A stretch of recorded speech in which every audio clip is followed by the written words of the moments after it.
Namaste and good evening, everyone. I am Ritika Gupta, Senior Assistant Director at IMPRI, Impact and Policy Research Institute, Prabhav Evam Nidhi, Anusandhan Sansthan, Nai Delhi. Extend my heartiest welcome to you all to IMPRI hashtag That Policy Talk. Today we are here for a special talk on post-pandemic habitat and sustainable built environment. The speaker for today is Professor K T Ravindran. This talk is part of the series hashtag Local Governance, which is organized by Center for Habitat, Urban and Regional Studies at IMPRI. I would now like to request our moderator of the series, Mr. Tikender Singh Panwar, who was former Deputy Mayor of Shimla and is currently visiting fellow at IMPRI, to take the proceedings forward. Okay, but before that, thanks, Ritika. But before that, I think, Arjun, if you could just do me a little favor and could introduce our guest, Professor K T.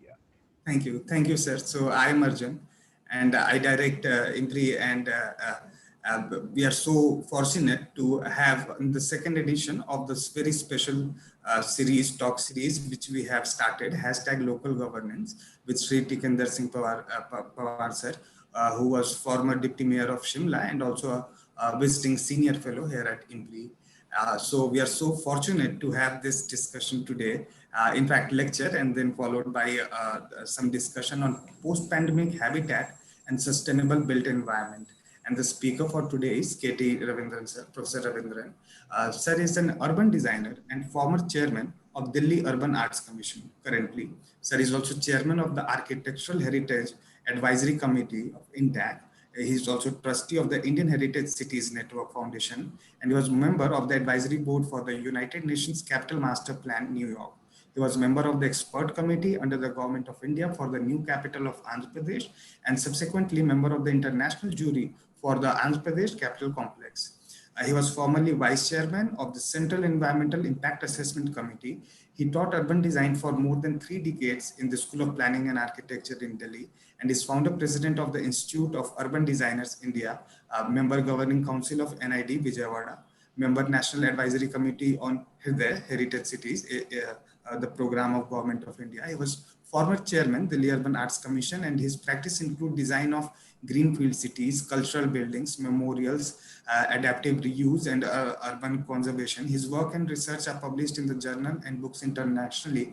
And sir is a very prominent intellectual whose work and interaction, I was when still student in JNU, most of my work on housing and urban also, I have kept opportunity with my mentors, Professor Kundu and others, to interact with KT sir and learn so much more on these issues. So I so much look very much forward to learning more today. And with that, I hand over to Tikender sir to give his opening remarks, and also welcome KT sir for his lecture and the discussion. Over to you, sir. Thank you, Arjun, for such a lovely, profile of Professor K T. And I welcome Professor K T. I hope you wouldn't mind if I call you KT. Oh, no. That's what we've been knowing Professor K T sir. So yeah, from now onwards we'll just say KT. And also thank you, because it was very difficult to get you to this series. Yeah, we've been really after you for the last 2 months, both Arjun and I. Yeah, and I can understand the kind of engagements you had in the past and of course present. So really thank you for joining this local dialogues. And as Arjun pointed out, this is second in the series. The first was done by Romy Khosla, and we are really happy now again to have an urban designer, urban planner who speaks about cities, inclusive cities and whatnot. So before I ask Katie to make the presentation, and actually then we'll have an interactive session later on once the presentation is done, I think there's 3 points, probably 3 or 4 points very quick points that I want to make right at the inception. And this is what I've been saying for long. And that is that actually, of course, post-pandemic, when we speak about post-pandemic, I think pandemic has just exposed the hollowness of the way we are building our cities. And this is what I have been talking about, and I have always been quoting John Kloss, the former executive director of Habitat 3. Both he and I, we were together in Quito, and he said, hey, this 3 decades or 4 decades of neoliberal capitalism, the way the form of laissez-faire, free market economy, guiding principles for building our cities will not sustain. And actually, pandemic brought in the disruption, the actual disruption, and stating, look, I mean, you really have to think hard and really have to think, differently. And differently, he said, just go back to the basics of planning. And then we have in these 2 years some of the statements made by the Habitat. And they're very interesting statements. One, that the 95% of the cases actually initially that came in the first few months were in the cities, when the pandemic struck. And actually, they're saying 120 million, but I think it's nearly 200 million people across the globe who have been pushed to poverty. So when we talk about habitat in the post-pandemic world, what do we do in such a situation? And actually, the living standards have reduced by almost 25% as far as, so income actually matters when we talk about post-pandemic habitat. And they have also very remarkably emphasized that, the world leaders, especially the urban leaders and planners, must rethink how people move through in the cities. So therefore, local level of planning. I mean, this is something which has really, I'm really glad that it's come up once again. So building neighborhoods, communities, multifunctional and inclusive kind of stuff. And the focus is what I think Katie is going to speak about is on affordable housing, planning local economy, and not to miss the environment. I mean, that's something very important, the climate change and its impact on our livelihoods. And so there's a new thing that has been coined. Actually, this is what one of our former mayors, who was a good friend, unfortunately, he committed suicide and died, the former mayor of Seoul, Park Won-sun. We have our friendship goes back to almost 5-7 years, and where he brought in the whole concept of livable cities. Bringing in the entrepreneurs to sign a kind of social contract. So there's a new term that has been coined now by the Habitat called social contracts between governments, public, civil society, and private sector. Now, this is something new that we are hearing. Can we just even envision that? Can we just even think of such a situation happening in India? And Bogota, of course, has done something where it says under the social contract, it will prioritize women and children as part of their social contract. So a new normal, they say, can emerge where health, housing, and security are prioritized. Again, reiterate, health, housing, and security are prioritized for the most vulnerable. And they say it's not just that, you do because, you have to do it, but it's kind of a human right question. And lastly, they say that this requires the governments to focus on policies to protect land rights, access to water, sanitation, public transport, electricity, health, education facilities. And just yesterday, we've seen the order of the Supreme Court, where I think hundreds and hundreds of people will be evicted from not even 50 miles away from Delhi. So what are we talking about? What is this post-pandemic habitat going to be? Over to you, Katie, so that we know more about it. What is the reality? What could be the alternatives? And which way do we have to move ahead? Yeah, Katie, all yours.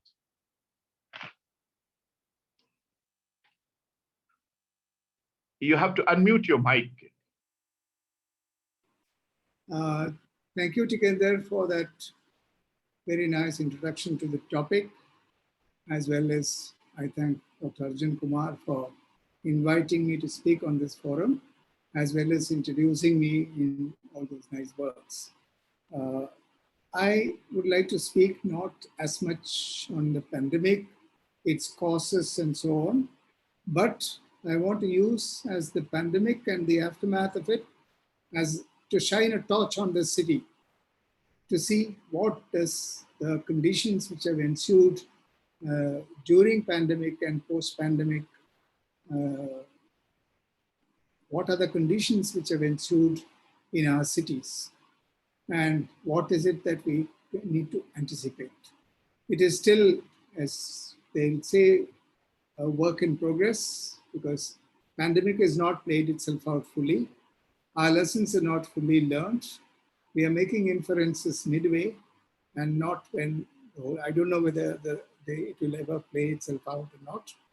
But the fundamental point which Tikender just raised is the fact that it is actually, the pandemic is actually a kind of a disruption in the type of development model that we have followed in the last century of a capital-driven development policy. And pandemic actually is a disruption which throws a number of new issues into focus as far as we are concerned. It challenges a lot of the notions we have about our cities. We have been attained about our cities.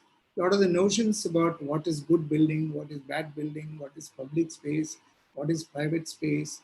All these have now come into question because the pandemic has come to throw all these notions out of gear. So that's the basis of the presentation that I'll be making. I have a small presentation, about 9 slides. I'll go through them very quickly. But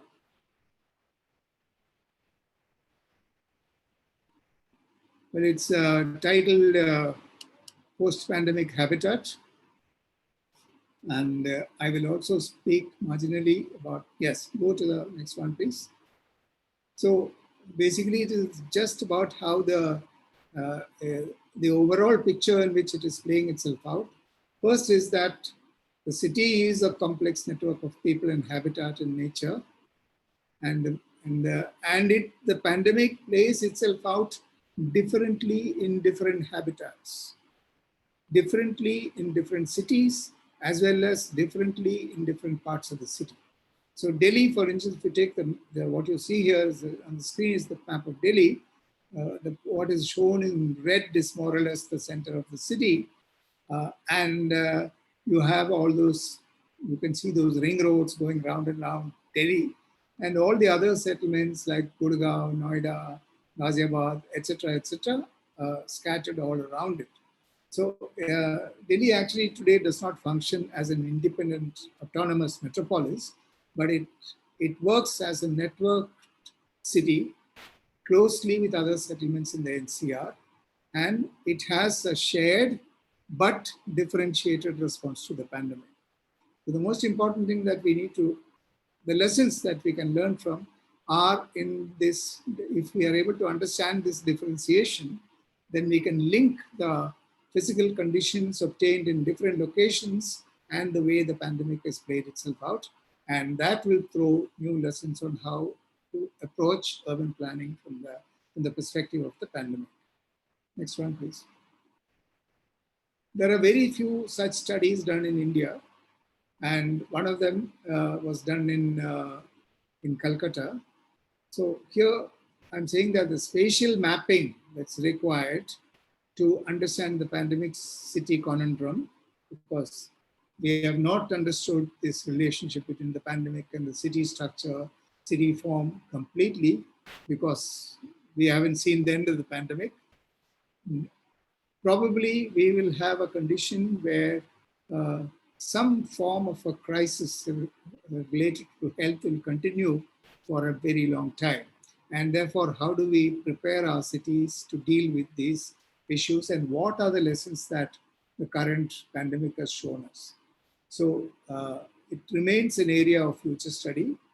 We need to understand how cities have behaved, cities and within cities, how different settlements have behaved, and how they responded to the pandemic, and what are the conditions which led to those responses. If we understand that, then we can do some kind of analysis of how we can develop the future models that are required to counter the kind of negative impact that it has had. So the only place where such a study is being done properly is Calcutta. Is completely out of the private initiative of a very enterprising gentleman. And he has a setup called V-Search Lab. And through them, a complete mapping of Calcutta has been done, especially understanding how the pandemic is spreading or playing itself out all over the body of the city. So the map that you see here is the greater part of Calcutta, and that concentration of red spots that you see is where all the movement lines are converging and which is the center of the city. So you can see that there is a very direct correlation between what we call a concentration of urbanization and the pandemic. So that's the first lesson that's visible in this. But there are lots of inferences and studies to be done by the data which are already collected, not necessarily relying only on data that's available with the government. Probably a proper research would continue to look at information available in different hospitals, in crematoriums, and perhaps even searching the riverbeds. You know, that's the unfortunate condition we are in, where we will understand the full magnitude of the data only if we spread our net wide and look at all these different conditions. And this still remains an area of development. And I think it will be absolutely imperative that any of the institutions involved in urban studies must take up this serious study for all cities in India to understand how to proceed on the post-pandemic city design. Now, in this specific study, the metropolitan Calcutta and its correlation between density and pandemic has been revealed. The areas where there's dense habitation is where there is higher amount of viral load. It's also clear that it began more or less as an urban phenomenon, and now it is of course spread to our cities for various reasons, including the lockdown that happened and the kind of haste in which the lockdown was imposed. So there has been a wider spread now in India, but it had essentially remained in the beginning an urban phenomenon, and the villagers always dismissed it as something that happens in the cities and it's not going to happen to us. But now we know that it's all over the place. Next one, please.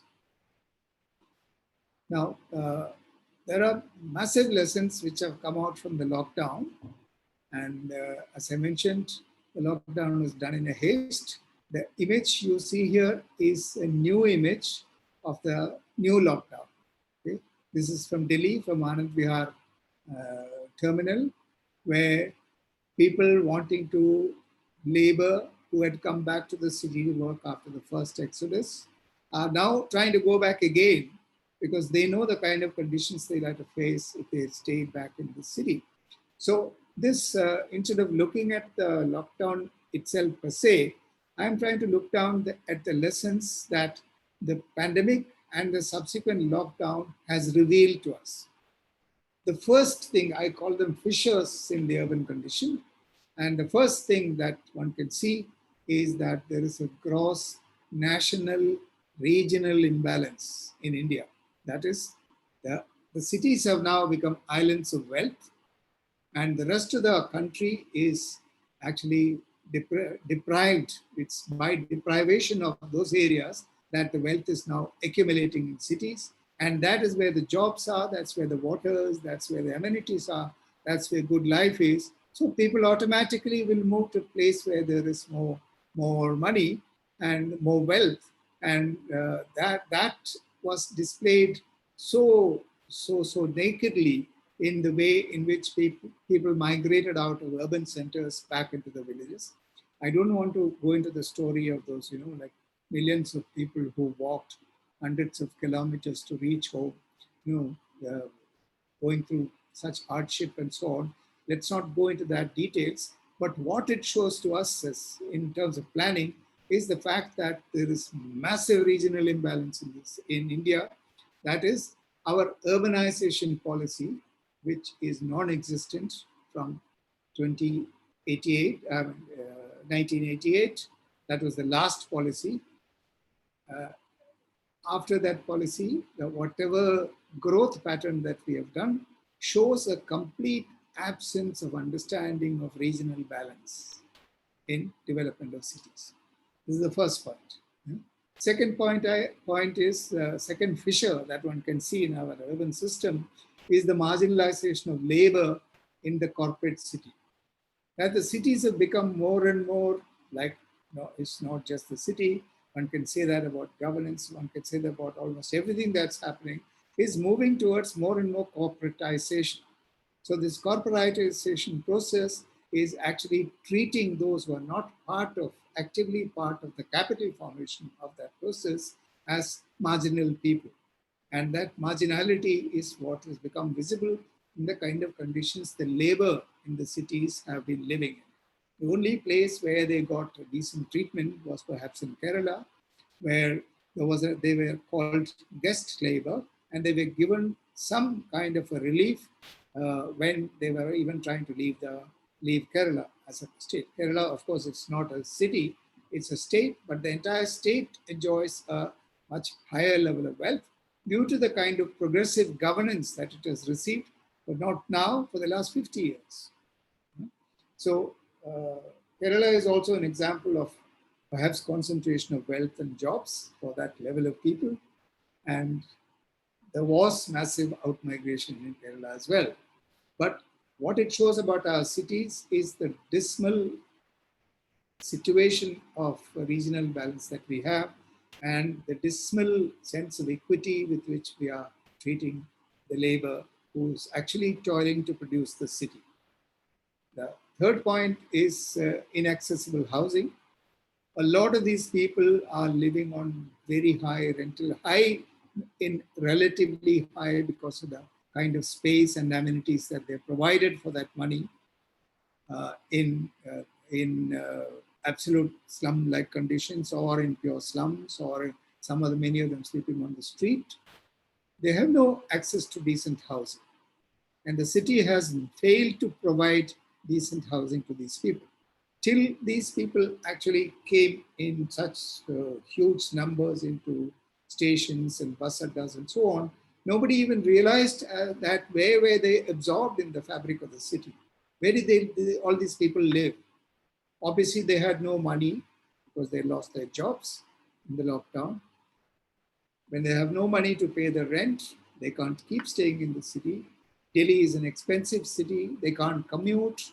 The only place where they can run to is to run back home, which is what actually happened. So a major contribution to the factor that people were running back home is because they did not have access to proper housing. They didn't have access to a secure tenure in the places where they worked and lived.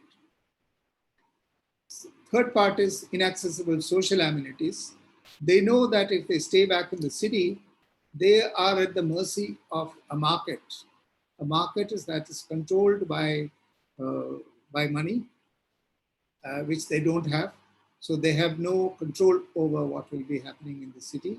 So the only recourse they have is to migrate out of the city so that they will escape the ills of not being able to access the social amenities in the city. Social amenities include schools, includes hospitals, includes digital amenities, because today education is becoming increasingly more and more based on digital formats, and many of them don't have the access to that digital format. So the only thing they can do is to run back to the village where they came from.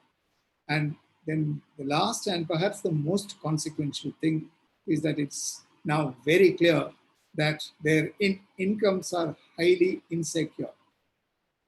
This insecurity is something which we have taken for granted.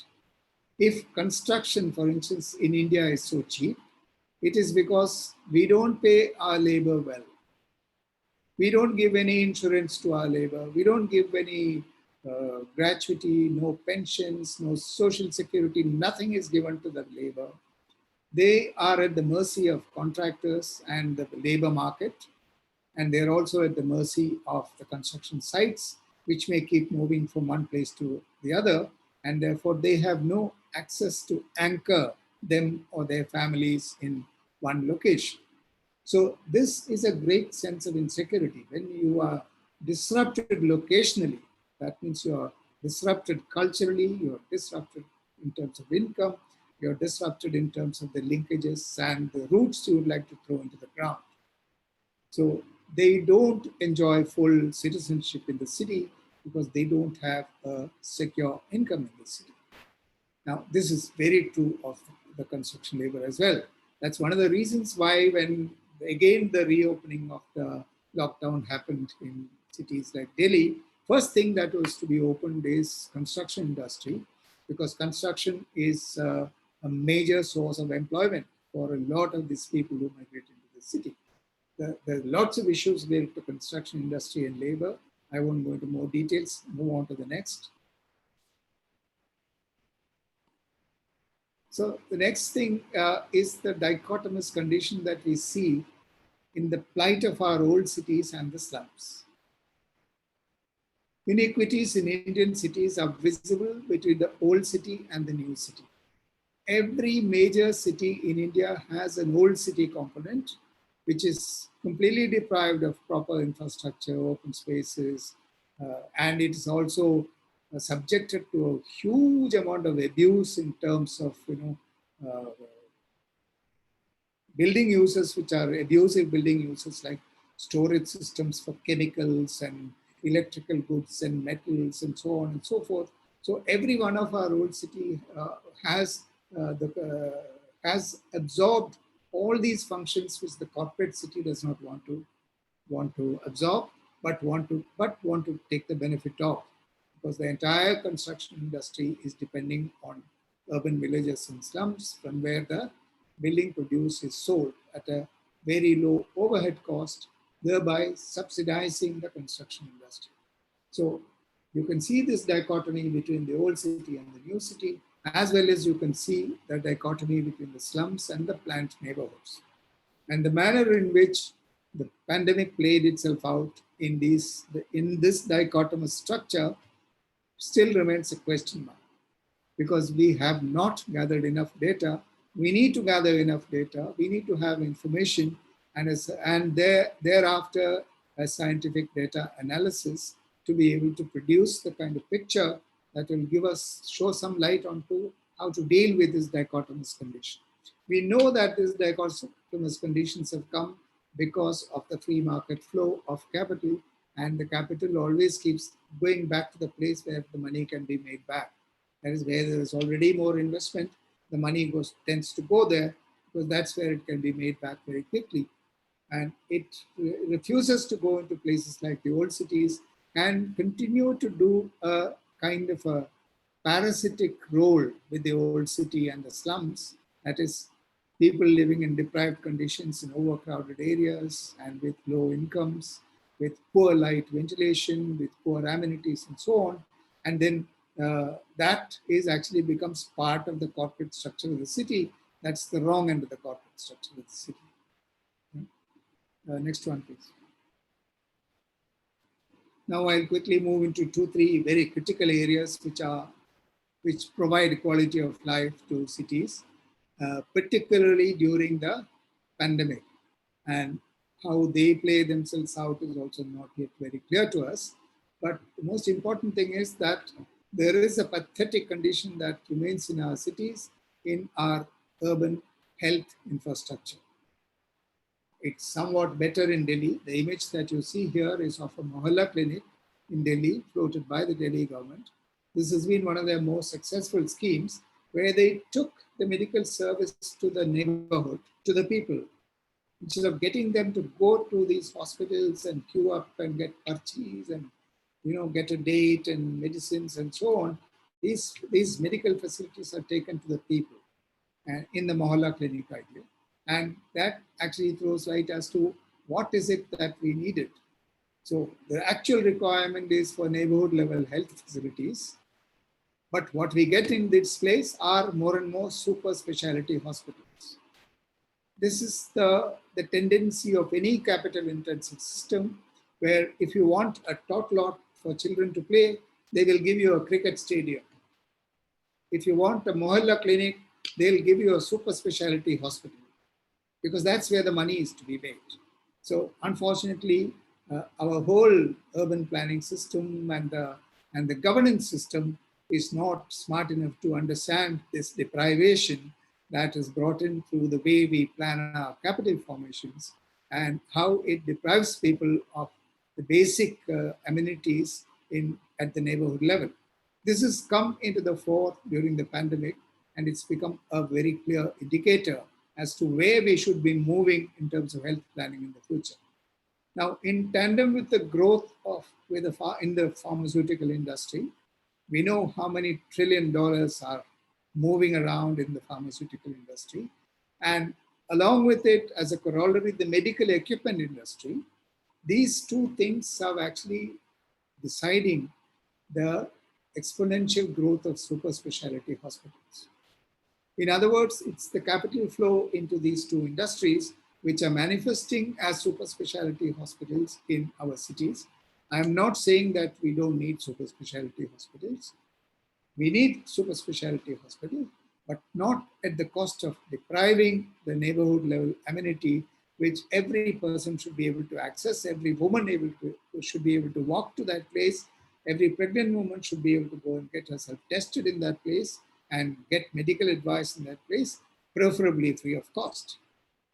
Instead of that, what we have is hospitals which are kind of agglomerating in large cities at a very high cost, capital cost, and the cities are becoming famous for their hospital amenities.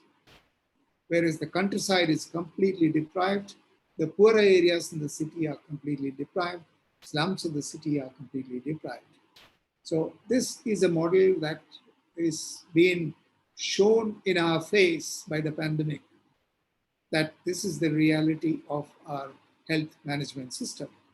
So this is a major lesson for us to learn about the inequity of access to health facilities. Next one, please. Next, we have the issue of open spaces, its usage and function.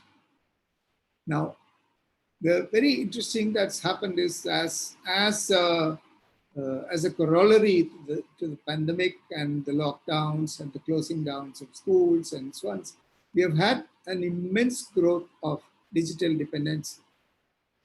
Even, for instance, this webinar that we are doing now is using the digital media because of our inability to come together in any one location physically. So it has reduced the physical contact between people, and it's beginning to redefine the public, the idea of the public. The idea of the public is today not that of being seen in a park or in an open spaces or in a community center or in a shopping plaza, but it's about the virtual public space. So there is a redefinition of what is the public that's happening. And with the post-pandemic use of this public space will change. And to what will it change is something which we have not yet fully understood. Now, can planning standards for open spaces remain unchanged in the post-pandemic city? That's a question that I'm posing. Also requires serious study, database, as well as analysis and inferences to arrive at new planning standards in terms of spaces, because all master plans in the country, including the one which has just come out in the open in Delhi, is dependent on the planning standards which have been specified for open spaces in the pre-pandemic time. But in post-pandemic time, how is it going to change is a question that we still need to ask. And the next question is, how will social distancing, fear of viral load, etc., play out in the urban open space? Is our urban open spaces, which have been planned for in the pre-pandemic period, still viable for usage as they were? Can festivals like you see in the image here, this is the Pongal festival happening in Tamil Nadu in a resettlement housing colony, where the women come out and create a street and decorate the street within the open space. In other words, there are many festivals and gatherings and public functions that happen in these open spaces. And that's what these open spaces are provided for. Now, are people going to continue that kind of use? Or will the viral load frighten them out of those spaces? It's yet to be seen. It's a question to be seen. Next one, please. Now, another important lesson that's thrown up by the pandemic is that building typology has something to do with contamination. You know, we have seen that the lack of access to open spaces and fresh air characterize many urban resettlement schemes. If you go to places like Bombay and Chennai and so on, you will find places, say resettlement colonies, which are so tightly packed without proper light and ventilation, doubly loaded corridors, that is corridors without much light, with houses on two sides, two-room houses where people cannot stay indoors. They have no balconies because it costs money to give balconies to the poor. So basically, they are all places which are kind of pigeonholed. People are pigeonholed. And what would happen in that kind of a pigeonholed typology during the pandemic? We need to take a closer look at this as for analysis. Then building and settlement typologies are very consequential in viral spread. Now, it's not just building, but also settlement typologies. How do we plan the settlement? What is the relationship between open space and buildings? What is the impact of tall buildings, lifts and staircases, common spaces on the spread of the viral load? These are things which we have not yet studied. So we need to revisit a whole lot of things about building typologies and settlement typologies in order to understand how to avoid increasing the risk of the viral spread. Now, lack of fresh air and fixed glass in air-conditioned containers, to the opposite end of it, what you see in cities like Gurgaon or in most city centers, you find these huge, humongous multi-story structures which are fully glazed, completely shut, unopenable glass surfaces, which are very bad for air conditioning load and electricity load. But we still continue to do it because it's become fashionable. It somehow shows that you're more progressive if you live in a glass building. And those glass buildings have now been found to be real, containers of the pandemic, of the virus. The air conditioning shaft is one of the things through which the virus travels. And if you have closed glass windows which you cannot open, and you're living on whatever floor, 16th floor, 15th floor, in a multi-story apartments, you are pretty much a captive to the viral spread. And we need to revisit this. This glass block as a building typology of the sign of progress of cities was a real disease that came into even countries, hot countries like ours, during the 80s and 90s. And now people can't live without those fogs. So this unopenable window is now seriously under question. Can we afford to live in windows which are not openable? All these, specialized people who supply glass and aluminum and who do facade design across the globe, they're hired from one place to the other. They go around, they design these glass boxes. You can do whatever you like in your shell of your structure, but the skin of the building will be glass and aluminum, which a specialist will come and design. I think it's high time we kicked these people out of business and we revisited the idea that an open, fresh air is a fundamental requirement for healthy living of human beings. So the capital accumulation that you find in these huge glass towers and the concentration of these glass towers in specific locations like Gurgaon and others is now come into question. They need to be questioned because it's very clear to us that they have to be questioned. Next one, please. I should move very quickly now. This is my last but one slide. This is the future of public transport. Now, KT, take your time. Take your time. Don't worry. Don't worry about the time. Please take your time. It's going very well. Yeah. Yes, I'll do it very quickly. Yes. Thank you. So post-pandemic public transport takes a hit as many commuters find personal transport a safer alternative. This is a phenomenon which is running countercurrent to the kind of thinking that we have in our big cities and the type of investment priorities that we've been giving to completely captive closed tubes which help people commute from one place to the other. We know that all these metro systems and high capital intensive systems like the metro, for instance, is completely dependent on closed air and circulation. And that's not going to work anymore in the pandemic. There are too many people in there, like it usually is the case. It's not possible for any sensible person to enter that and use it as a safe mode of transport. So they are abandoning that for personal transport, which is a very, very negative trend.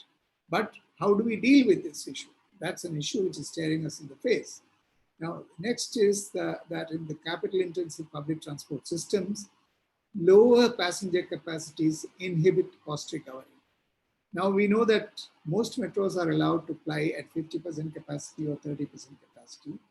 They can't be packed. People can't be packed in these places because you need to keep some kind of physical distancing, and that is absolutely necessary to combat the pandemic or reduce the spread of virus.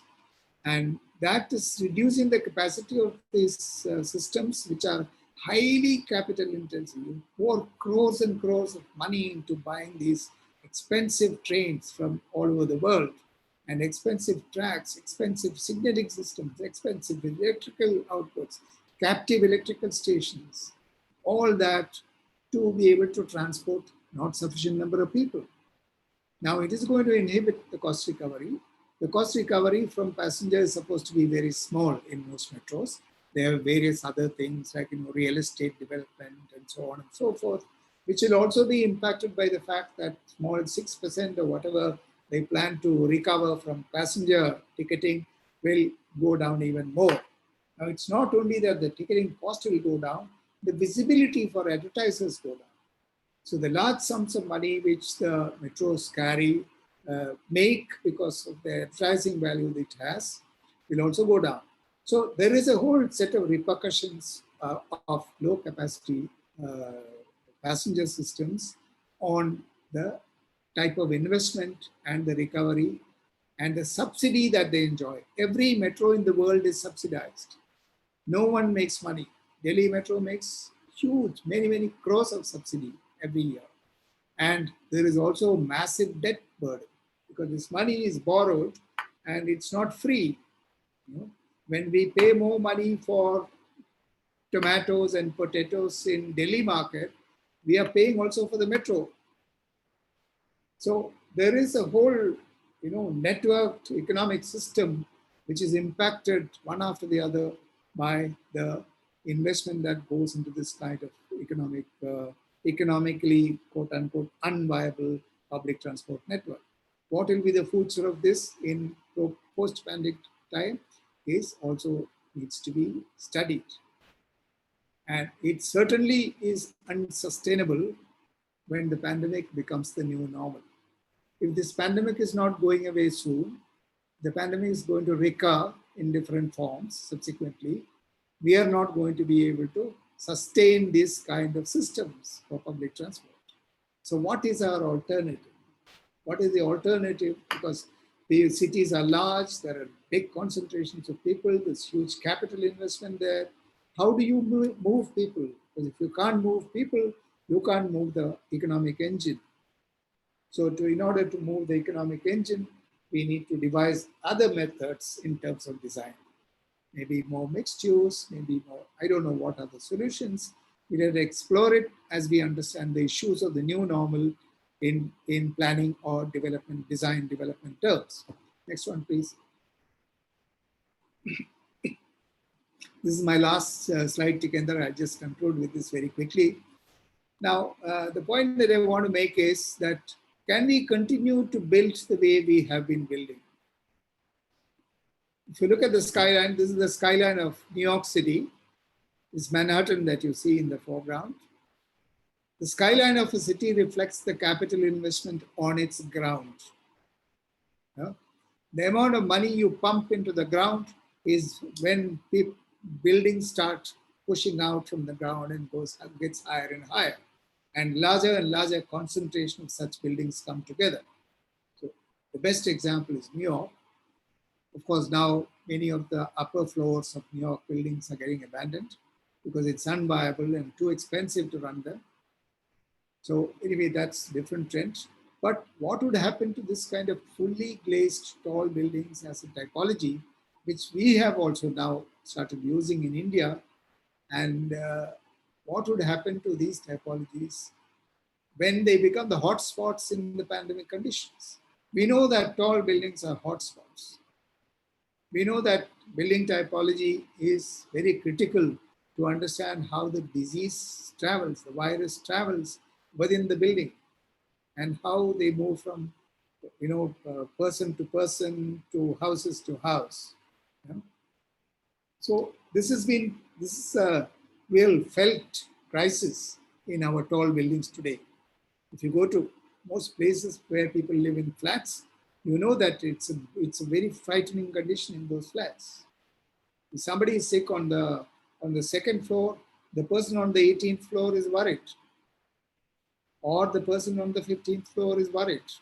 They use many common amenities. For instance, the lift. The lift is one of the most dangerous forms of transport. It's like traveling with a complete viral load for 2 minutes or 3 minutes or whatever time it takes to reach your flat. Every surface that you touch in the lift is a contaminated surface. So it's one of the biggest spreaders in tall buildings have been the lift core. We also have the same problem with the staircases, handrails, anything that you touch, firefighting systems, any kind of infrastructure that you touch, there is a problem. There is also a theory that says that the virus actually travels up the pipelines into different floors. I don't know how that has been substantiated, but that's also one of the things that's being said.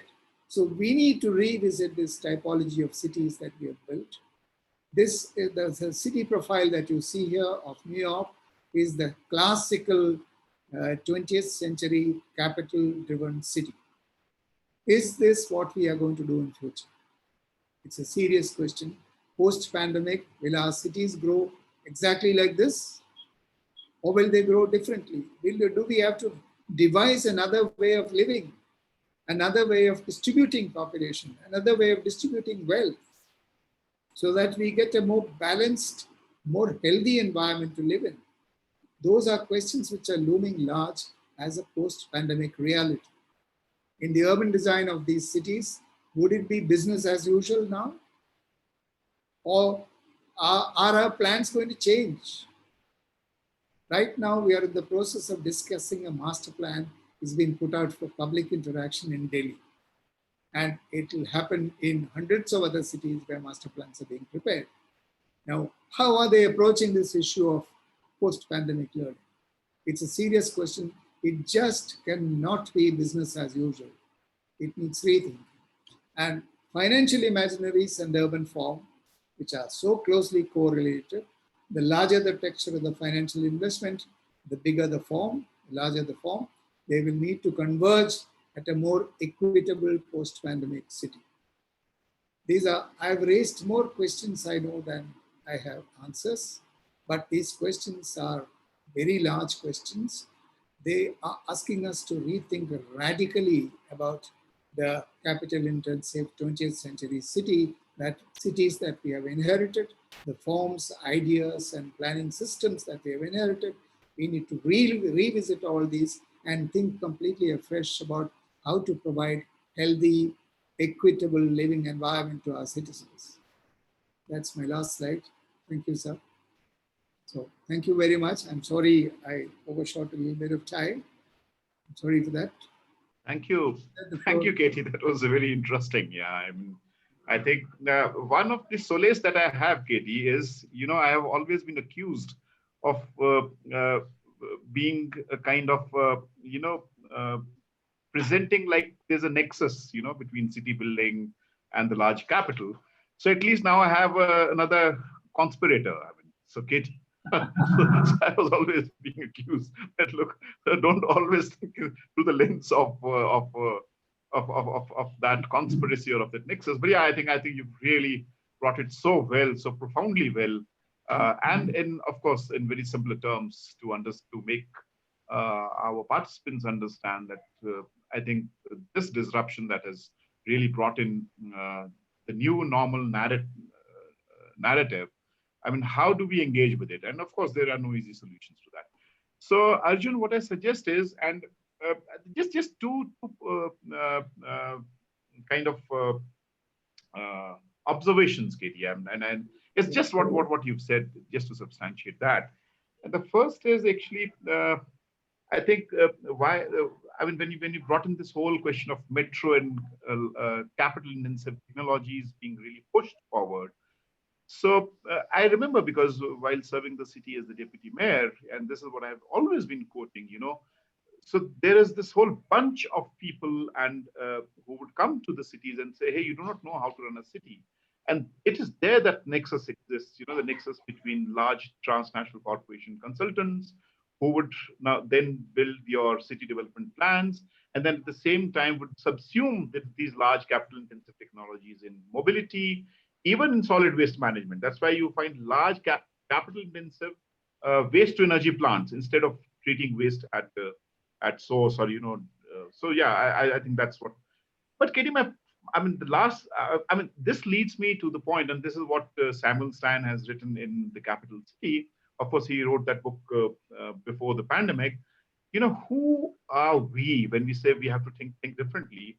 Because at the end of the day, when we move ahead, say 2 years down the line, or maybe a few months down the line, again, when we go back to planning, take, for example, DDA, Delhi Development Authority. We know the consultant behind the DDA. I mean, it's not even publicly scrutinized that way. So again, that push, I mean, can we just imagine to bring in a kind of alternative where, we can just imagine something differently. I mean, what you built up, like neighborhood, I mean, strengthening the neighborhoods, the commons and all. Because again, I mean, the push that we're visualizing is for large capital intensive technologies. So who are these we? I mean, would we just restrict it to the planners, or I mean, so what I'm trying to build, Katie. So that's the first thing. So you answer whenever you get time. So Arjun, what I suggest is we have two questions, and if there's anything else, because Arjun was very keen to bring in the policy paradigm issues, especially the issues of how our government is actually intervening in the form of PMAYs and all. So Arjun, you please go ahead. That's what I had to actually say. But thank you, Katie. It was really lovely and very, very fascinating. Yeah. Thank you. And sir, there is no comments per se in Facebook. Just Matthew Cherian sir is saying that K T Ravindran sir is an absolute authority. Sir, not good comments. Yeah. But there's any such thing, we know what authorities do. Right. So, sir, thankfully you also mentioned about the master plan. Yeah. And the kind of consultation which is taking part, the same has been experienced in our smart cities proposal. The kind of consultation is I would say limited. It's happening, but not that very effective. And I was discussing with Tikender sir that Pradhan Mantri Awas Yojana, which was earlier Rajiv Awas Yojana, there in last decade, we really envisaged that by year 2020, 21, 20, we will have slum-free India. And then we had this policy, Pradhan Mantri Awas Yojana and scheme, having various components, which has the focus housing for all by 2022.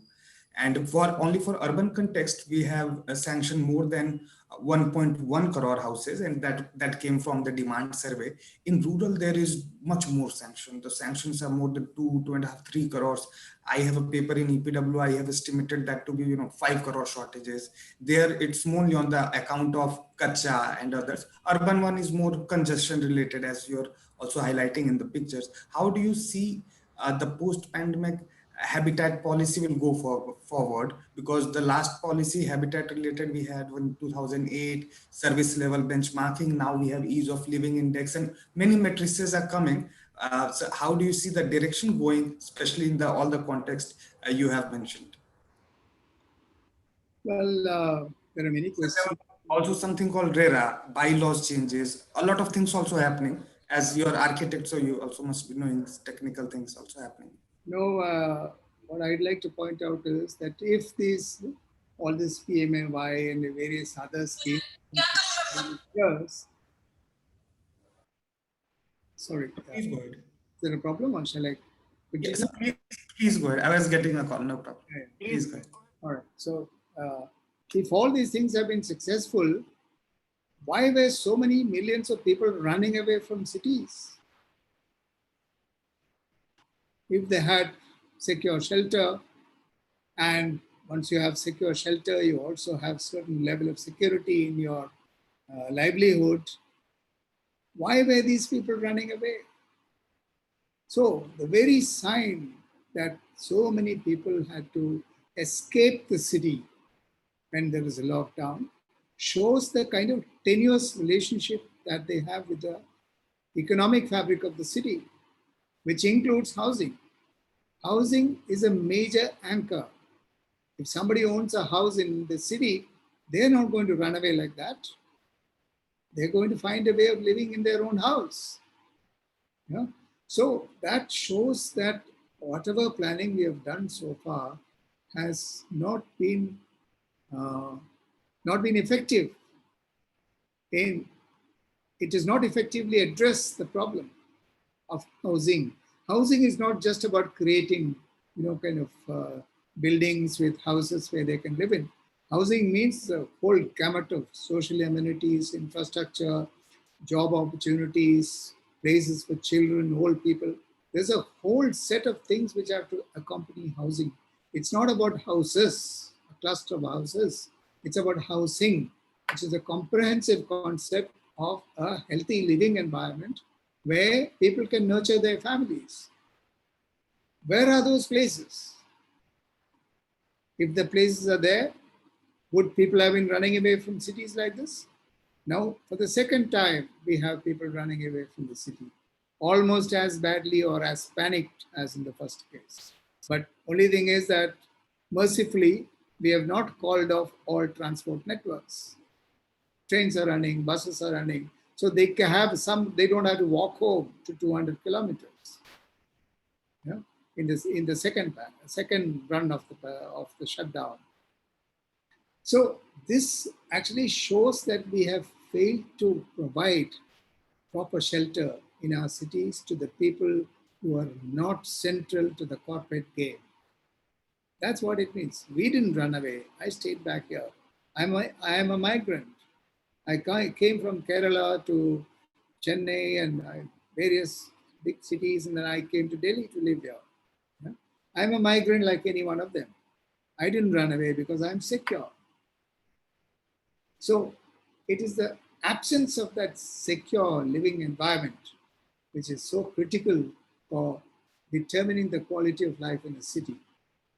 They have all kinds of systems of measuring, 49 methods to measure cities, and they recently rated Bangalore as the best livable city and so on. Where are all these things addressed? Why is it that there's no talk about these people who are forced to run for their lives? That's not part of the discourse in our planning and design of cities. So that is, I think, the fundamental question that the pandemic raises is about the value frame with which we are approaching development. Yeah? It's not something that you can put away under the carpet. Say, oh, pandemic, lockdown, how many people went, and like all that noise that went on. But the government was trying to underplay that. They were trying to push it under the carpet. Yeah? But the reality is staring us on the face. And the pandemic has brought it to the fore. Yeah? So, of course, I do agree that I'm highlighting the problems more than finding out solutions to deal with it. Yeah?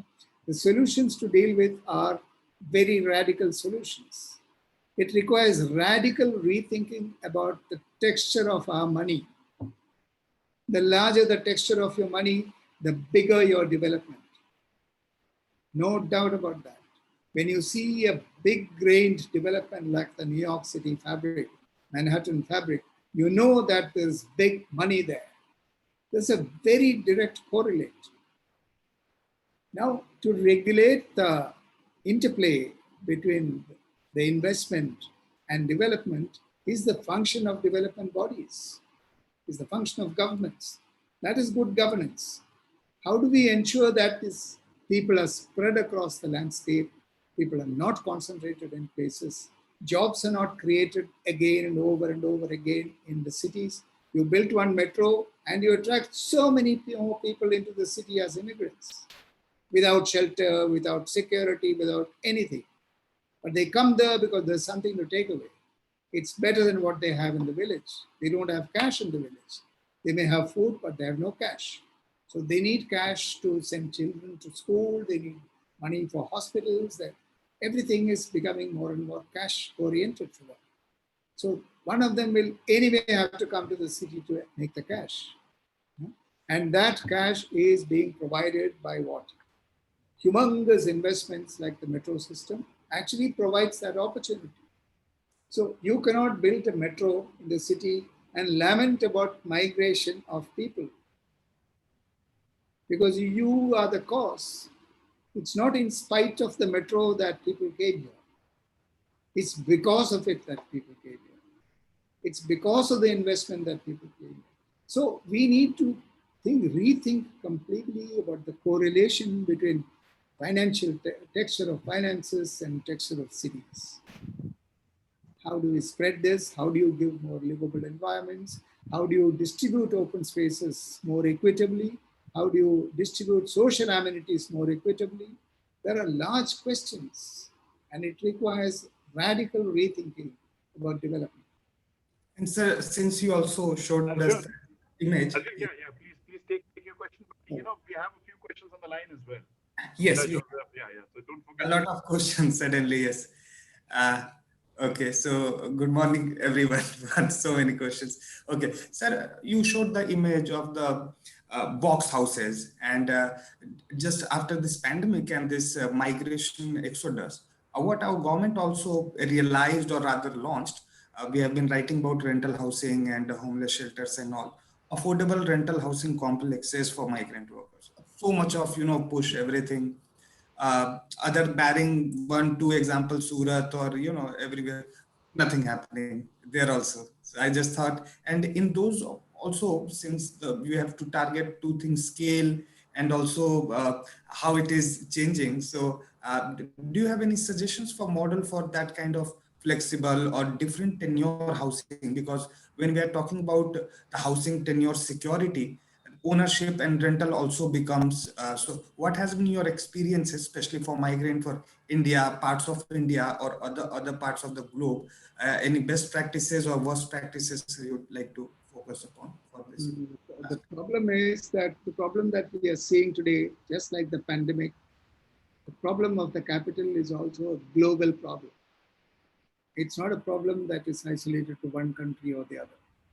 Every country is under the scanner of that. Just like the virus is everywhere. So is capital. It's running around impatiently to find a place to park itself. And they'll find soft targets in cities like ours, where planning doesn't think about the economics of it at all. So the housing that I showed, that Bombay housing that I showed the image of, like box-like structure in which houses are packed into those boxes, it shows the total absence of open spaces for them. They are all hanging their clothes, for instance, outside the window. Through the window, they're putting their hand out and hanging the clothes. Because there's not even a balcony where they can go and stand. No? There's no open space, there's no air. Most probably that housing also is doubly loaded. It's, you have a corridor with two-side housing with very little ventilation and air in the middle of in the corridor. And also common toilet also there. Yes. Common toilets. But these houses are not common toilet types, because you can see many air conditioners hanging on those windows. They're not the common toilet types. But that's the chawl type, which was a more successful model than all this. The chawl was. Because the chawl had, even though they had very minimal kind of facilities and common toilets, they had an open space, and there's a community sense that was developed. And between their place of work, that's the mills and the chawls, there was that intermediary space that grew as markets, places for entertainment. They had their countryside, dance troops, theater groups came to Bombay from there and they performed in those places.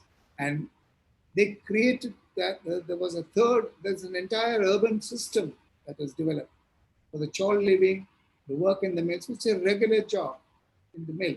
It's a regular, almost mechanical, mechanized kind of job where human beings just fit into those cubby holes and they go and fit into a machine.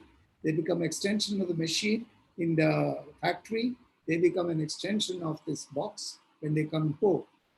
But in between, they created that space, where their place of entertainment, their place for marketing, their place for social interaction. That was a far more successful model because it was an integrated urban system. Yeah. The conditions in which they came to ultimately by overcrowding and misuse and mafia control and so on are different issues. But as a typology and as an urban typology, that was a better typology. I am an advocate of high density, low rise cities. I don't believe that high rise is a solution. High rise is a problem for our cities. We need to distribute people properly. We need to distribute open spaces properly. We need to have sufficient light, ventilation, air, and now we know the value of oxygen. We need the oxygen. We cannot live without it. It's not something that you can pack people like, sardines in boxes and put the boxes just next to each other. Some of the rehabilitation housing done in many of our big cities are unbelievable. You have to see them to believe it. As to what is the level of openness and fresh air that they enjoy. It's unthinkable. So, we have to think differently about humanity now. We have to think differently about capital. We have to think differently about governance and control. There's lots of rethinking required right now. Actually, yeah. So, Arjun, please. Yeah, go ahead. I think we need to welcome Kirtibhai also here. Yes, should I read some question? I had some doubts, not doubts, some question regarding the finance, as I was highlighting, but it will be too much of me. As an economist, I wanted, but later. There have many questions which have come. I'll just read them out. So Upendra Rawalji is saying that, sir, with an unopenable windows under a review, what does it mean for skyscrapers? Some design question. And thereby land use. Ashwathi Vinodji is asking that the discussion mostly spoke about the metropolitans. As we know, Lakshadweep as a part of the Kavaratti Smart City initiative is facing some issues to which the island with limited number of population has slowly started to face the pandemic. Don't we consider repercussion of such sensitive places as well? How sustainable are the measures when it comes to such places? So really heritage and other parts also coming there. Amita Joseph ma'am asking that somehow our slums and homeless shelters have held out against the pandemic. Is it because of their immunity level or less mobility? Or less super spreaders like lift and ACs? Even Dharavi managed to control the epidemic. So I think this is a very relevant question because those who are living in really flat and lift, it was really spreading fast. Shrishi Rawal ji is asking that thanks KTR and TSV for this talk and forum. Other than posing questions and finding solutions from the fields of the design and built environment, professional and governance, what are the other more fundamental challenges and opportunities we from these fields need to consider urgently in relation to the topic at hand? Amita just asking that Delhi is just about to lose its much loved open space on Rajpath and India Gate to a horrendous Central Vista project. We lost Pragati Maidan. How much more will we lose? Do we learn any lesson from lack of consultation and ignoring people's concern? I think Tikender sir should answer that on Central Vista because sir is working a lot on that. And pandemic has exposed our broken health system and against health infrastructure. India's housing shortages run into millions. Any strategy to address low-income housing already addressed as per government now. Housing for all has completed. Anyhow, Jasmine Singh is asking, Delhi Master Plan 2021 talks about development in green belts called green development zones. Won't this be an antithesis of what we need looking at the pandemic? Sir, migrant focus and equity issues take away the focus from causes and potential solution to pandemic, which has been appearing over 5,000 years, and presidents and PMs of every rich country have been victim of COVID-19. So again, the habitat related issues. So these are, I just read all of them so that you can consolidate and go one to one. Tikender sir, would you like to add anything? I've already made an observation and a question whenever Katie wants to answer that, Yes. Who are we? I mean, when Katie is saying we, and what do we do about this? Yeah, please. Please go ahead, Katie. Okay, so I'll take on the questions one by one and give very quick answers. I've noted down 6-7 questions. Yeah, it's a lot of questions to answer. So I'll answer them very shortly. And basically, first question was about the unopenable window. The unopenable window is seen as a method to bring about climate control inside the room. And even reflective glass is put on the facades in order to deflect heat away from the building without accountability towards how it's creating a separate microclimate in the built environment around it. So there is always heat reflected away from the buildings, protecting the building from inside. And if you have openable windows, there is huge potential for leaks of air-conditioned air. So in order to prevent that, they seal the glass windows. They also have double and triple glazing on them so that the noise is also sealed. And then it's a totally controlled environment. We know that such totally controlled environments, which are serviced only by air conditioners, are not healthy environments anymore. We need fresh air. We cannot have air-conditioned air recirculating through a machine, chilling down and recirculating again and again, simply addressing only the issue of temperature. There needs to be research on what is the quality of air that we have in these places and how will that improve.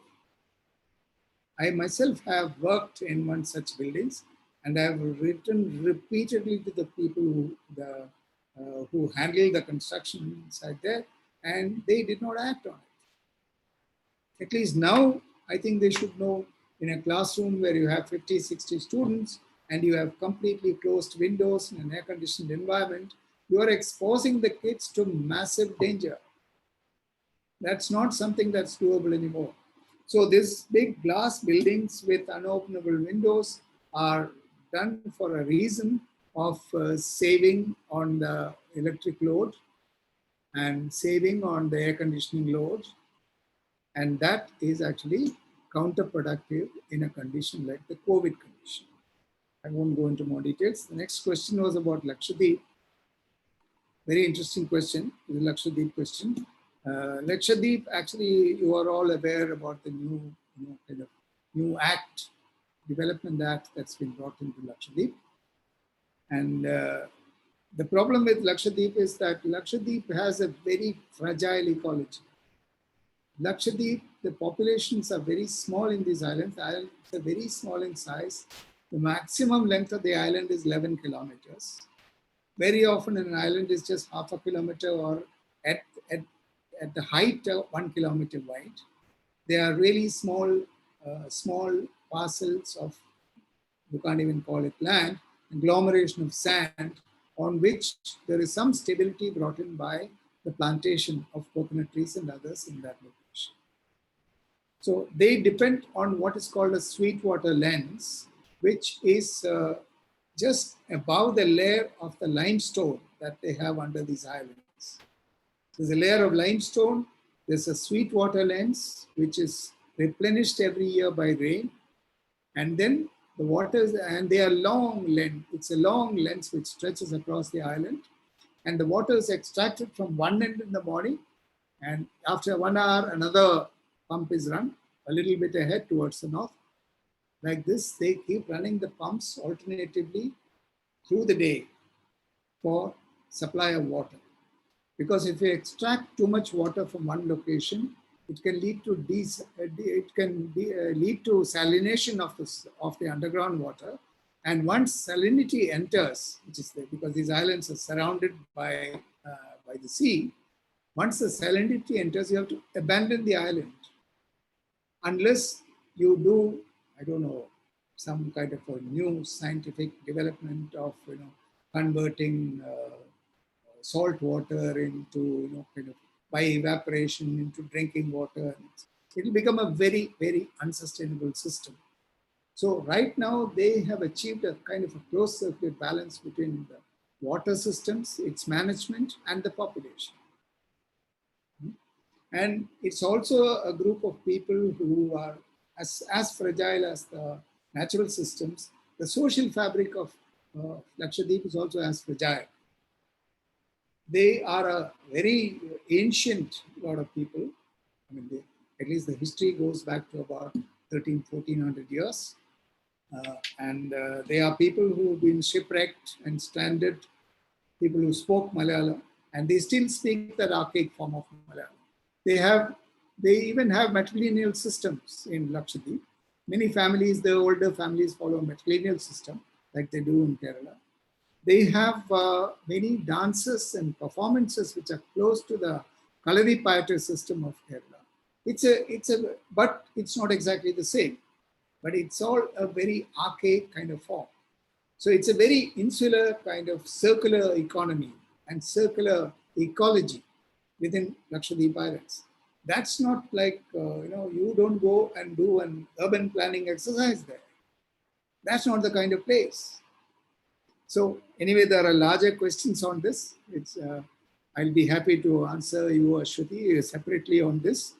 But since I have to go into other questions, I will not go into this.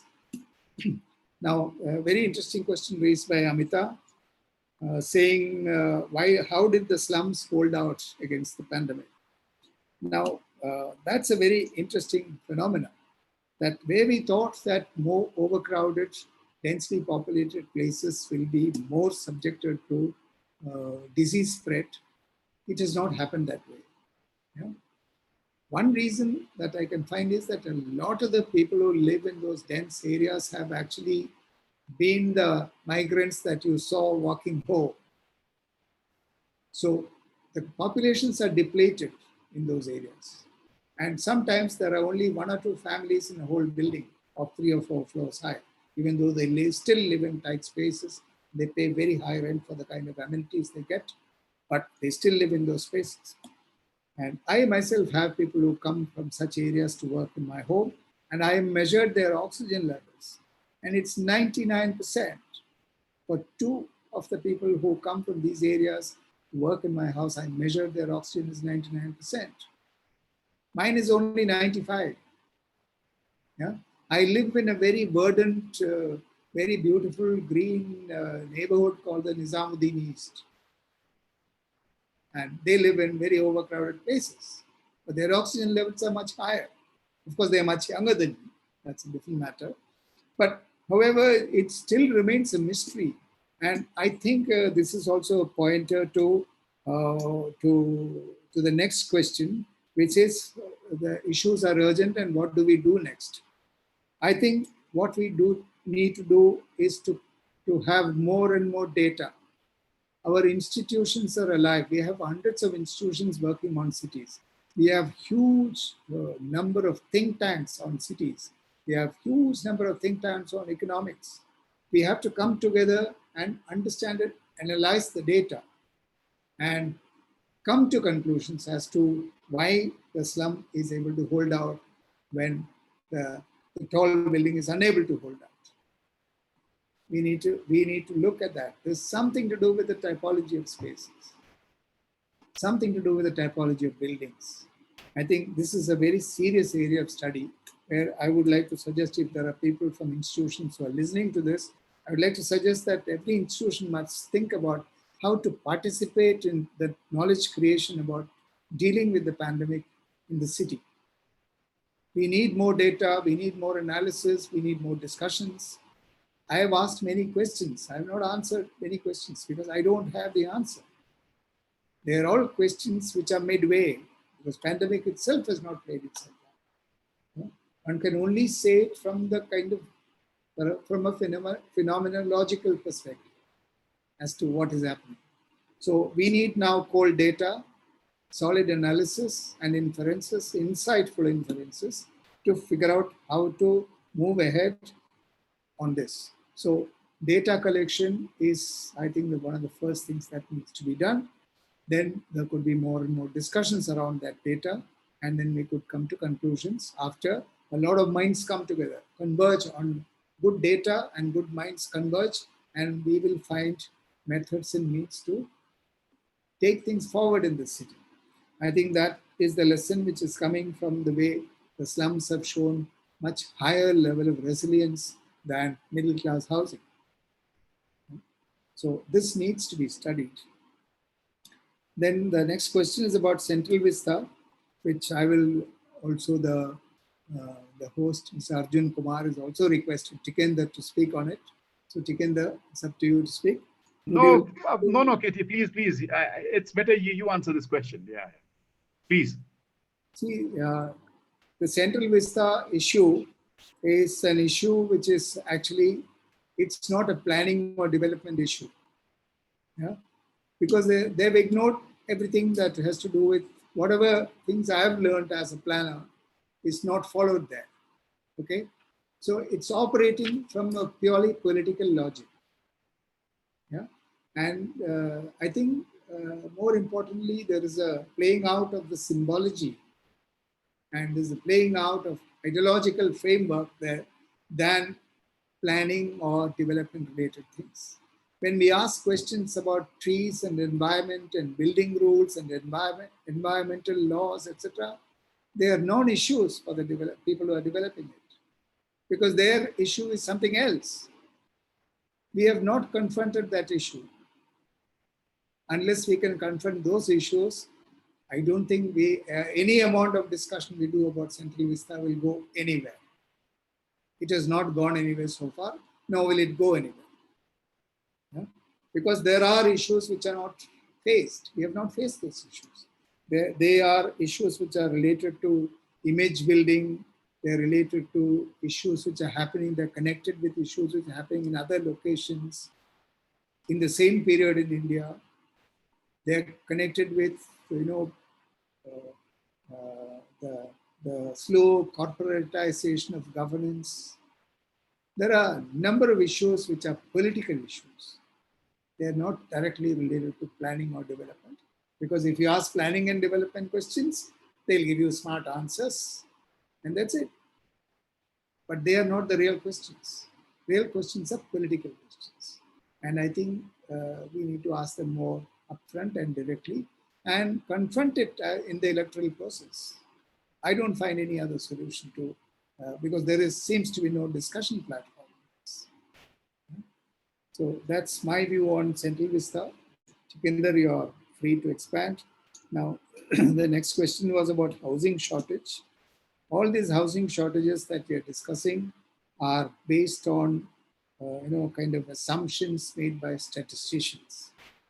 We have seen that the kind of exodus that we had from cities are telling us something very different, a very different story about housing than what our statistics are showing. So that mismatch that you find between statistics and the reality on the ground, what your eyes can see, people dragging their old people on wheels, on carts, down 150, 200 kilometers. What is that? What drives that? What kind of deprivation can cause it? It's painful to even think about it. And we certainly cannot say that we have solved the housing problem. We certainly cannot say that on statistical analysis, we have found solutions to housing problems and we have provided the solutions to them. We have not provided. That's very clear in the way people have been moving out of the city. So more questions to be asked in case of housing, both in terms of the housing typologies which are being deployed and the settlement typology which is being deployed, the kind of social and physical amenities which are being provided. Lots of questions need to be asked to the housing issue. Now, the last one was about the idea of green development in the master plan. All said and done, this master plan comes as a breath of fresh air if you compare it with the previous master plans which has come out of that same state. There are many new things which have been discussed in this plan. There are many things which are not discussed in this plan. And my main grouse is that while the pandemic has been raging for 1.5 years, we bring out a master plan which does not address the pandemic. How can we have the next 20 years of Delhi developing without closing our eyes to the pandemic? That is a question that needs to be asked. And the issue about green development, etc., that was raised here, very relevant to have green development. It's very important to infuse a bit of urban agriculture into the cities and urbanized amenities to be provided for the rural people. We need to find balances between all these systems, just like we are trying to find balances in the distribution of hospitals and social amenities. We also have to find balances between environmental systems, between rural development and cities, food production and consumption in the cities, distribution methods that we use. All the lots of thousands of questions are still unanswered. So the Delhi Master Plan is, to the extent that I have analyzed it, it is a much better plan than the ones we have seen before, but it's still, our best doesn't seem to be good enough. Right. Thank you, sir. Sir, a new set of questions have come, very interesting ones, but I will give it to Tikender, sir, so that Kirti, sir, has also joined. We can learn from him. I'll just add one thing which have come in Facebook Live. Deepsika Sinha ma'am is asking, thank you, sir, for assembling the presentation, missing SPAD studio. Sir, are you hopeful of our nation's systems rebuilding themselves for an equitable, inclusive society? Not a question, just I was adding, but there are very interesting questions which have come. Tikender, sir, over to you. Kirti, sir, if you are here. You should ask Kirti is the boss, super boss of all of us. Arjun, I suggest, I mean, what do you propose now? One, we go to Kirti Bhai, Yes. and then... And more questions, yeah. I'm collating. Yeah, no, I think it's very unfair. Kirti Bhai, I mean... No, sir, those questions are very deep. KT sir will take some time to reflect on those.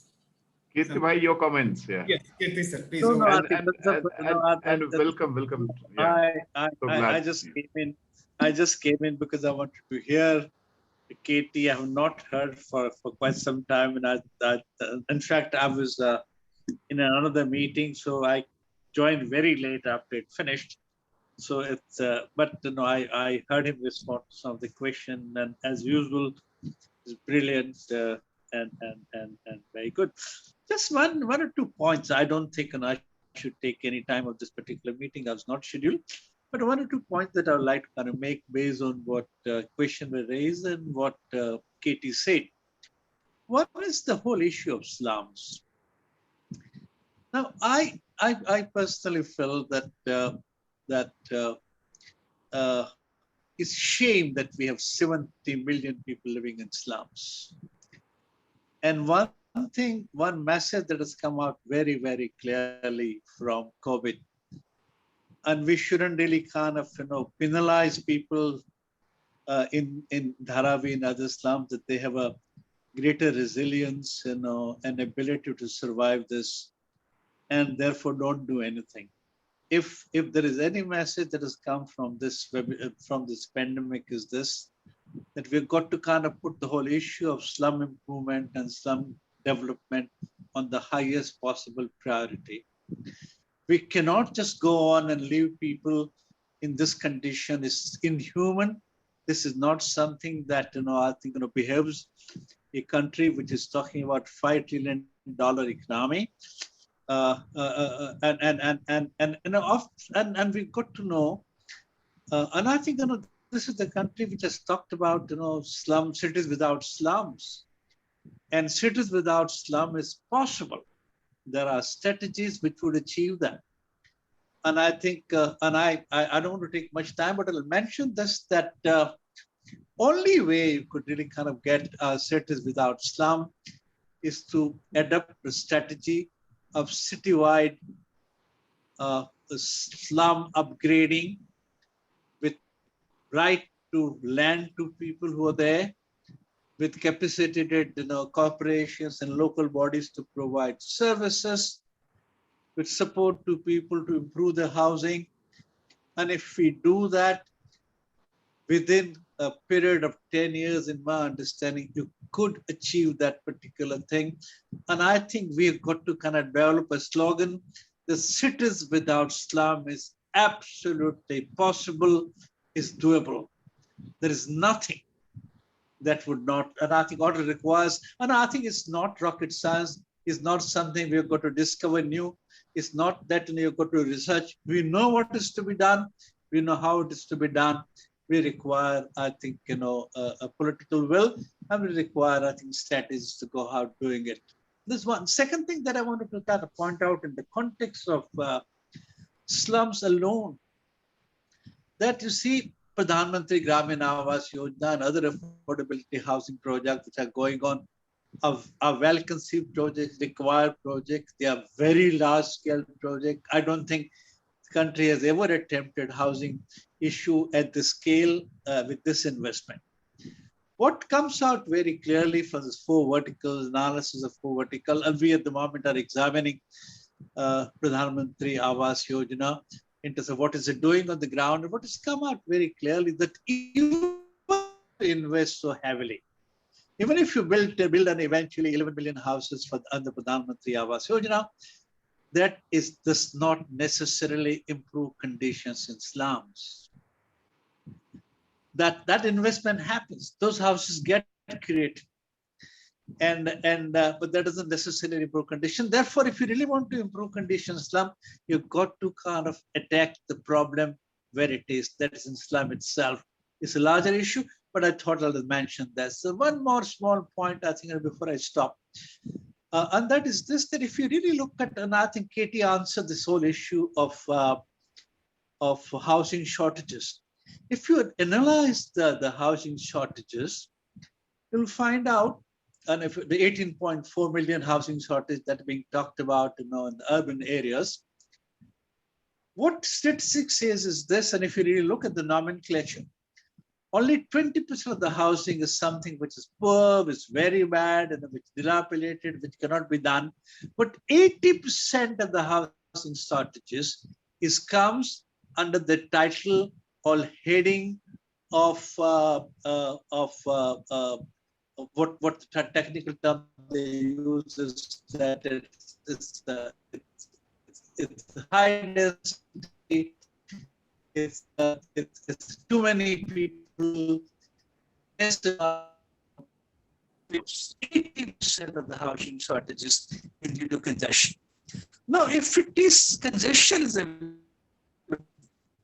the new houses you're building essentially are worse in the context of congestion, as it pointed out. That small, they do not have enough ventilation, they do not have enough spaces.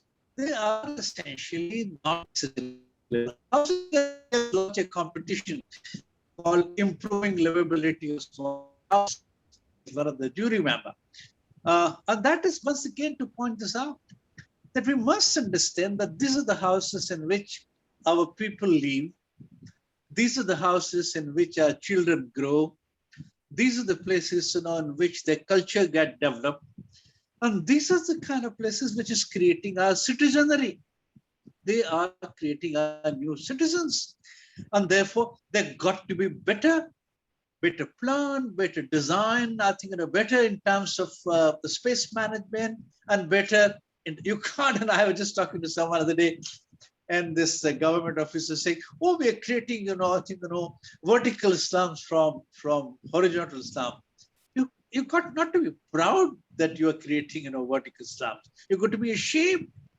And therefore, we've got to look at where the investment is going, how is it going, what kind of development are we causing. And in the area of housing and slum, there's a great need to kind of bring people in the center of the whole process, not square foot, not the cost for development, not only FSI. Believe me, I think we are not keeping people in the center of the process. And if people were in the center of the process, we won't be designing, we won't be building this kind of houses. And therefore, we are not only talking and facing problems, we could be talking about solutions that we are offering. And those solutions have so many problems. And the last thing is this, that there is no need why it happens. Money is being spent. Investment is happening. And it's happening on a large enough scale. Question is to do it well. Question is to doing it better. And question is to kind of see that in solving our problem, solving our problem and providing our solutions, we don't create new problems. So that's kind of very quick responses to what I heard. But thank you, remarkable KT. I was delighted to hear you. Thank you.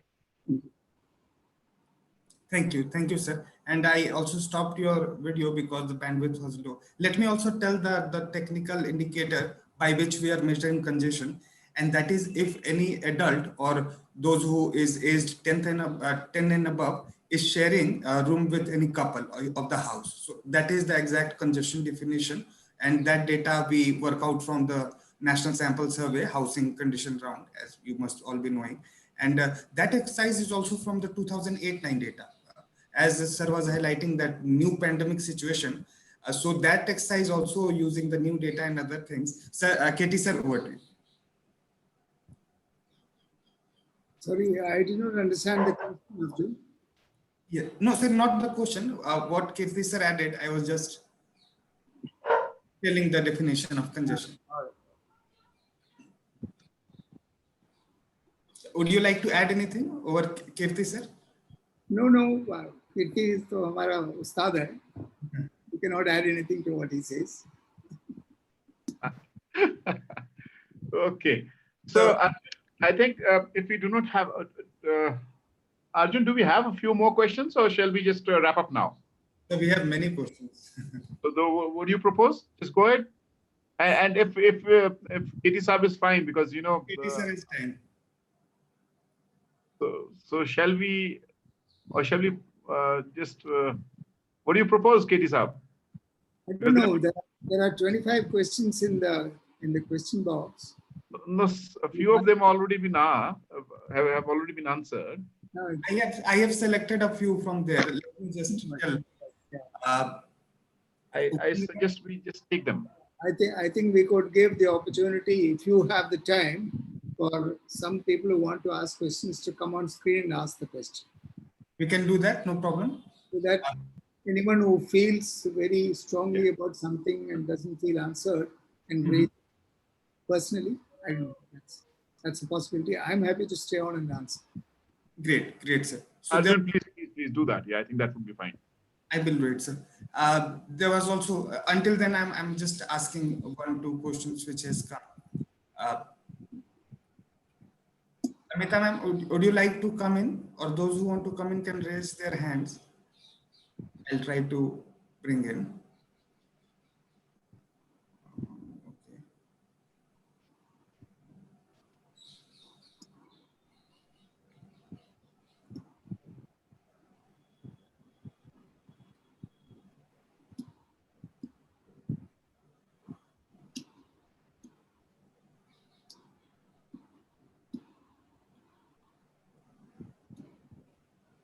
Okay. Open Rao, sir, if you can hear us, would you like to go? Yes, sir. Sir, the pandemics have been appearing over 5,000 years. Mere funding and poverty and sensationalizing the poverty part of the old city areas will take us nowhere. Even the presidents of rich countries and prime ministers were the victims of this pandemic. We need to focus on our drainage, which provides the main conduit for the spread of viruses. And we are all worried about the skyline. Nobody talks about the drainage line of the city. And it is not the poor countries who have suffered. Rich countries are equally, they have paid a heavy price.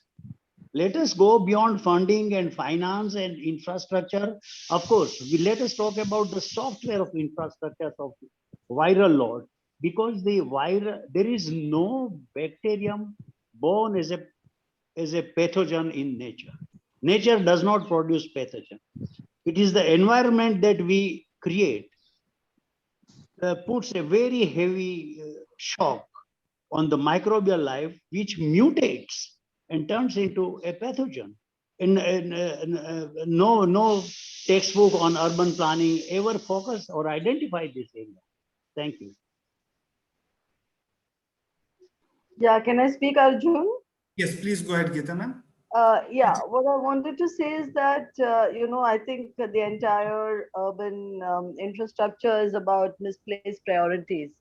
Because if our low income housing and economically weaker housing is in the millions, what are we talking about? We do not have worker dormitories, we do not have worker housing, we do not have adequate number of decent shelters with basic amenities, and yet we have a vanity project in the Central Vista, which is secretive, which is 40,000 crores or close enough. So what is it that we can do to, India at 75? What is it that we have to be proud of? Is it a vanity project? On a much loved open space, Rajpath, which has been completely ruined? Or would it have been ideal to take up 75 of our biggest slums and convert it into low income housing, and economically weaker housing? So I think it's, the tale is of misplaced priorities in this country. And the fact that we do not even think it is criminal to have such a shortage of low income housing. All the housing you see is middle class and upper class housing. Every day in the newspapers, that's all that is being sold to us. But where is the priority for low income housing? And which group of people have taken it up, and when and how? We really need to strengthen these collective efforts. Thank you. Great, thank you. Geeta ma'am, if you are there. And sir.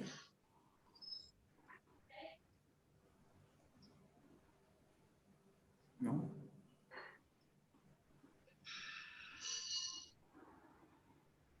Upendra Rawal, sir. Yeah, I am unable to. We can hear you. Can you hear me, please? We can hear you. We can also see you also. Please go ahead. Thank you. My earlier submission was, nature does not produce a single life as a pathogen. It is the overall environmental stresses that our present lifestyle has created produces pathogens. A virus attacks a bacterium which behaves as a pathogen. No bacterium is a pathogen, as a born pathogen. And pandemics have been appearing over 5,000 years. We are still thinking about the hardware and funding and slums. You see, the presidents and prime ministers of rich countries were also victimized. Microbes do not read our balance sheet, nor do they discriminate. And unless we include some specialists on virology and pandemic virologists, not medical virologists, because medical sciences addresses only the sick and patients. The long-term planning of urban or pandemic control involves sewerage management, which belongs to civil engineering. And unless we have civil engineers included or addressing the long-term planning, pandemics will keep on reappear. Thank you. Arjun, I think we need to wind up now. Right. We were supposed to be for 40 minutes. It's 1 hour and 40 minutes that we have consumed. That's what you do, Katie Sawa. What to do. Anyway, so I think over to you, and then probably we can, yeah. Thank you. Hi, Katie. Okay. Is it? Thank you, Mr. Ravel. I cannot disagree with you. I fully agree with you. Thank you, sir. But I was trying to concentrate on issues, the link between the pandemic and the city, not on the pandemic. Thank you. Thank you. Nachiket ma'am, would you like to add anything? Would you like to say something? Nachiket. Not really, we've written down a whole lot of things. Okay, great. Where are you here? Hi, Katie. Hi. It was wonderful. It was very needed. But I personally feel that in planning, we talk about civil engineering, architecture, etc. We never talk about the psychological and emotional other things that have taught us a lot of lessons from this pandemic. So especially when you were talking about congestion level, how to check congestion level, you said 2 adults with 1 child. Very often, a child living with adult is not just necessity, but it's like an uplifting. And in these times, you need somebody like that. The parents are old, or invalid, or sick, or whatever. So you have to think of another way of dealing with this situation of congestion. Now we talk about congestion. Congestion in Pune is completely gone haywire. They have allowed every street, which is 6 meters, to be 9 meters, so that they can build 12-story buildings in every quiet lane. And all along the metro line, they have allowed 15-story buildings. So what was going to happen in the next pandemic? Virus will travel through the metro and everything along it will be gone. You get me? So we talk about decongestion here. The whole world has learned lessons. We haven't. We are congesting it under the name of Vikas. When we talk about housing, who are we doing the housing for? Not for the poor. We are doing it for the middle class because that has money. Who does work for where there is no money? I'm sorry, but I just feel this way. Thank you. Thank you, ma'am. We also have Shishir, sir. Yes. Hello. Yes, please go ahead. Can you hear me? We can hear you. Can I speak? Yes, please go ahead.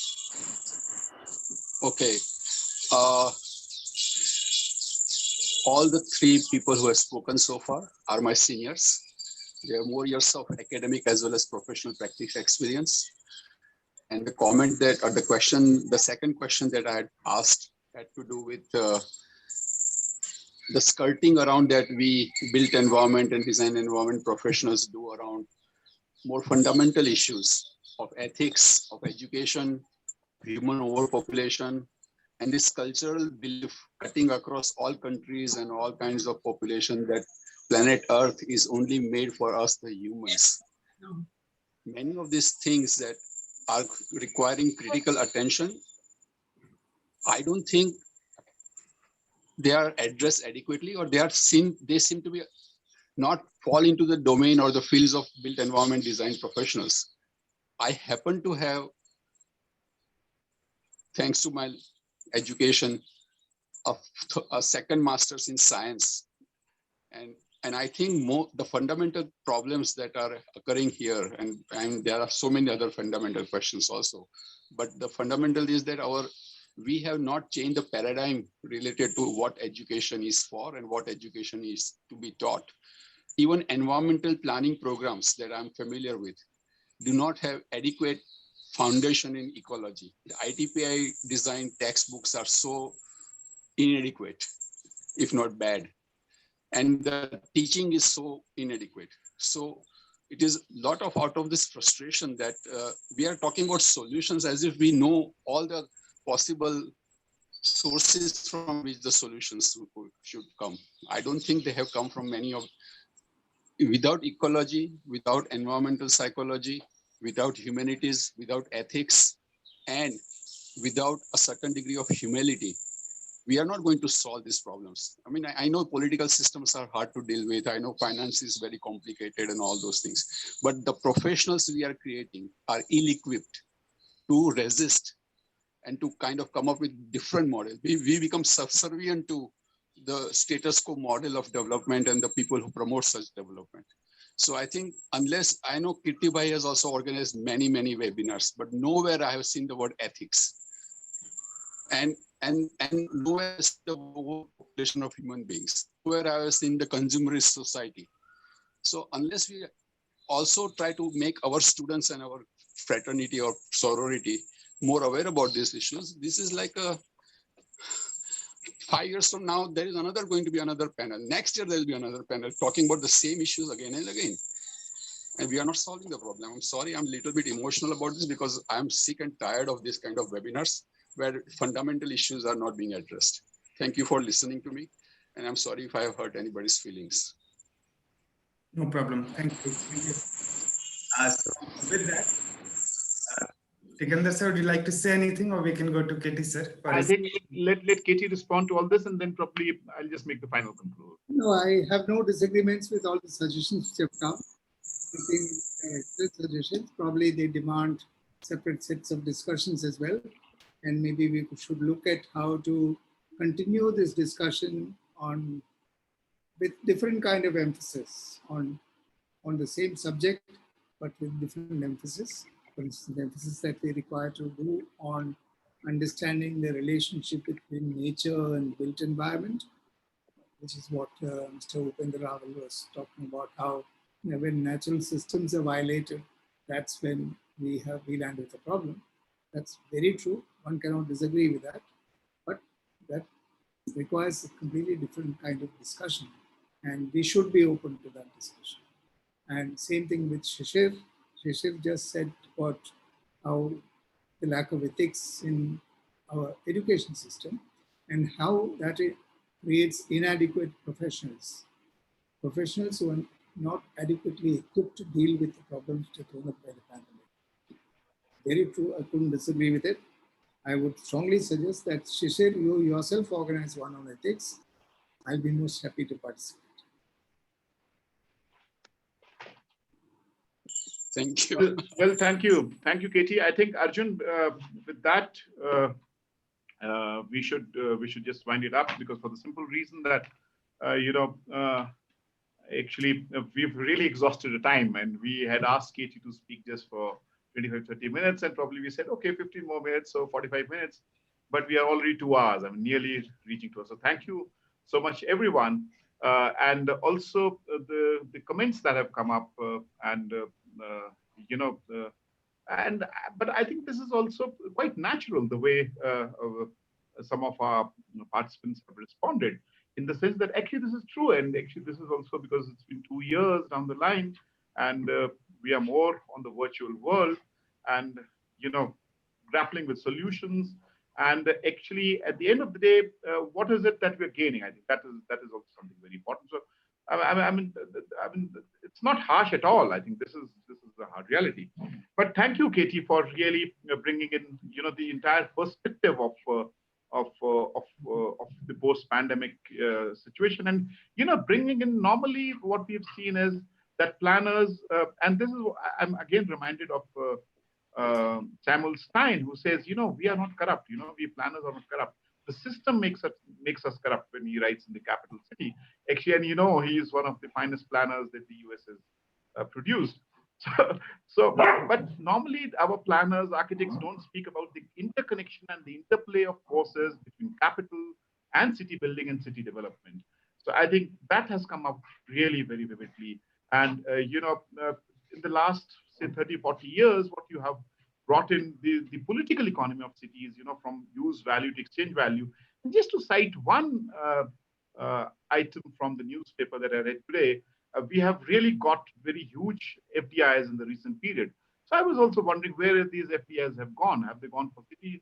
So they have actually come in for mergers, for more into Internet of Things. And guess what? By Jews, I mean, can you imagine? Education is one of the sectors where actually the FDIs are entering, not for actually development, or not for what you have. So there is inherent objectivity in the movement of capital, how it moves, and of course profitability happens to be the driving force. So and actually alternate to that, I mean, what the Habitat has also been saying, neighborhood committees. But the point is actually, how do we do that? I think, and you've rightly pointed out, actually there are no easy solutions, and actually what we require is far more engagement and more dialogue with, in the discourse, what we call the dialogue between the citizens. But unfortunately, the political environment that we are witnessing now is kind of a ruler and ruled, and that's what we are witnessing in even the Central Vista. Why there's no dialogue? For the simple reason we are running a parallel series on Central Vista with lots of people. So, but thank you once again. I think KT, it's been really wonderful, and to hear you, to really build that perspective. I think that perspective, which is so very important, coming from a city planner, but also bringing in the political economy of the city. So I think over to you, Arjun, for the final vote of thanks. Thank you. Thank you. Just let me quickly propose a vote of thanks. But we have a lot to learn, and also just sir suggested on ethics and on financing issues, also issues of ghost town, vacant property, so many things coming, not really possible in one deliberation. So thank you once again for joining for this very important deliberation. And on behalf of IMPRI Center for Habitat, Urban and Regional Studies at IMPRI Impact and Policy Research Institute, we thank all of you, those who have been here with us at Zoom and Facebook Live for this very special talk series, #Local Governance with Shri Tikender Singh Panwar. And for today's deliberation on the topic Post-Pandemic Habitat and Sustainable Built Environment by Prof K T Ravindran, sir. Thank you so much, sir, for finding out time and a very excellent presentation. So stimulating, more than 30-40 questions here only. I think 2-3 articles can be made out of what our sir has started. Yes. So thank you, everyone. Please take care and have a nice evening. Thank you. Thank you to all the participants. Thank you very much. Thank you, everyone, for all the participants.